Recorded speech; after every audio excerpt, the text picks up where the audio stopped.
We got ambushed.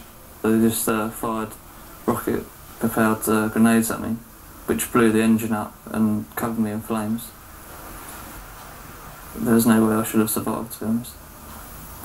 How do you put a price on the life of a soldier this badly injured in Afghanistan, on a life changed beyond all recognition? Martin suffered 70% burns to his body. My head is probably the most painful, but obviously it hasn't healed, so it's still open in places. And obviously I lost my ears and nose. It took me quite a while to look in the mirror. It was a lot of courage, I suppose, to take a mirror and to look into it. For these injuries, Martin's been paid £163,000, a little over half the maximum compensation payout for soldiers injured in action.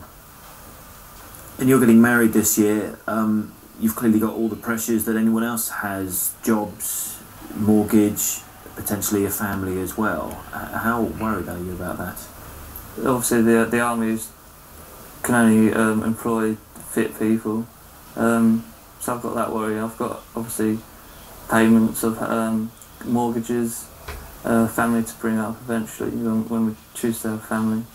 Yeah. That is the future. Right now, Martin's got the backing of Simon Weston, the veteran badly burned in the Falklands.